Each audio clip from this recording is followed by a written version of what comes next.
Eu me chamo José e fui caminhoneiro por mais de 30 anos. Nesse tempo eu vi muita coisa nesse Brasil afora, mas também vivi algumas situações que até hoje me arrepiam só de lembrar. Eu já estou aposentado há algum tempo, mas gosto de contar essas histórias para os mais jovens. Não sei se vocês acreditam nessas coisas, mas eu garanto que são verdadeiras.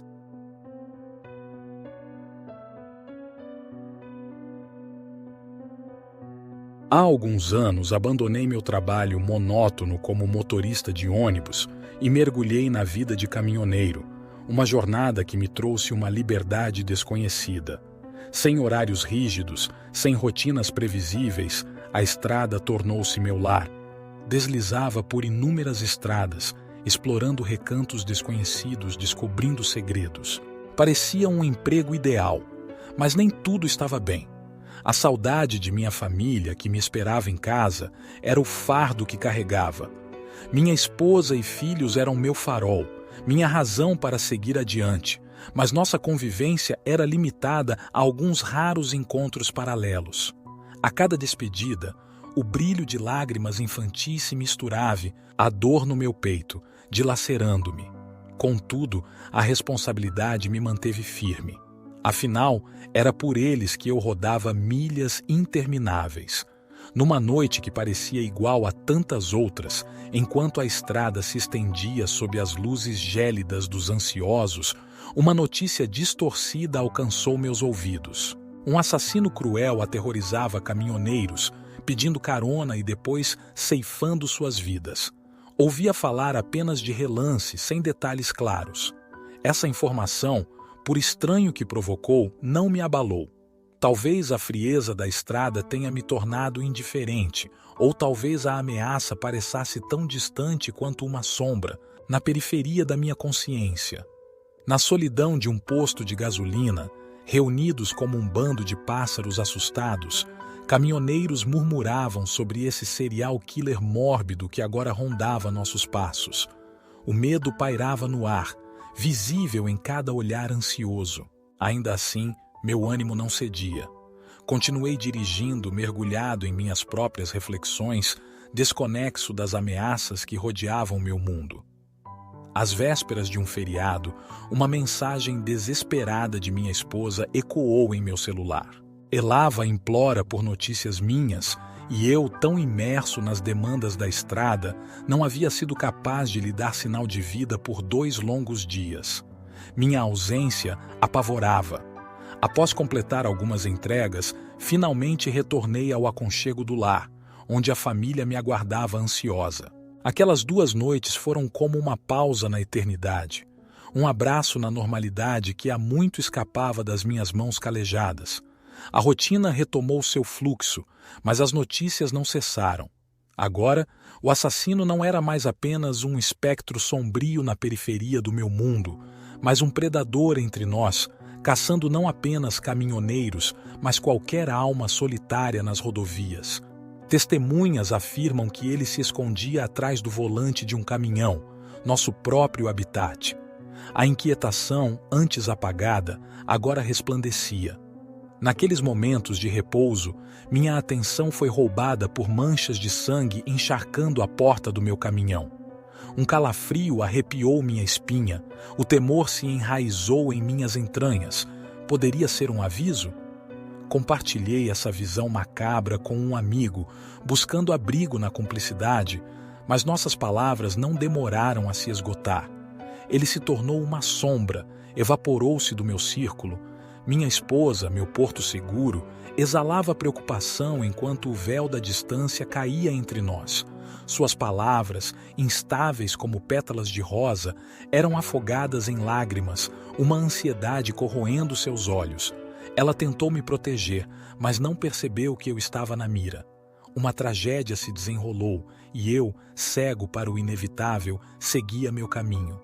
Um amigo, um confidente de longos dados, apareceu em meu caminho, trazendo consigo um segredo obscuro.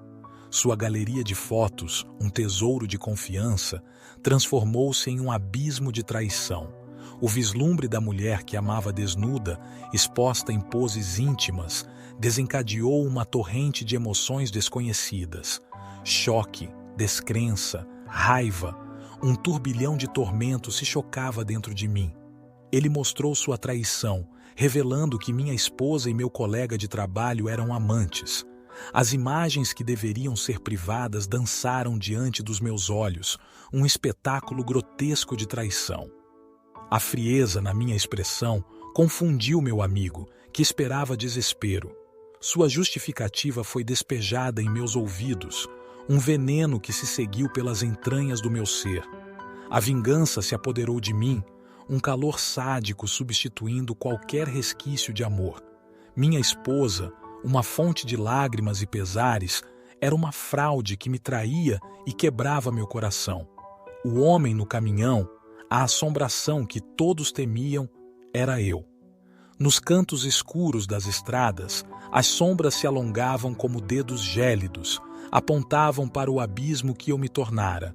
Minha vida, outra pontuada por família e dever, havia se transformado em uma odisseia sangrenta, uma trilha de terror sem fim.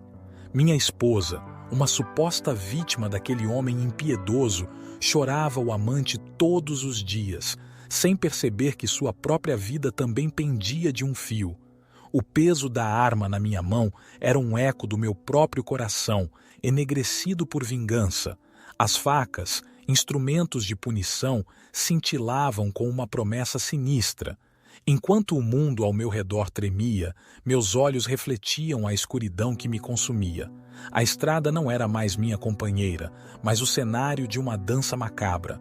O medo, que outrora aguarda AOS outros, agora me persegue como uma sombra faminta. Meus filhos, outros temerosos por minha vida, não sabiam que a verdadeira ameaça vinha de dentro de casa. O homem no caminhão, tão apavorante para os demais, era uma máscara que eu usava com maestria. E assim, no vórtice de traição, vingança e escuridão, eu me tornei a própria encarnação do pesadelo que todos temiam. A estrada se estendia à minha frente, um palco sangrento onde meu destino aguardava, mergulhado nas sombras que eu mesmo chorei. A linha entre vítima e carrasco desapareceu, e a estrada, outra minha confiante, agora sussurrava meu nome em cada vento inquieto.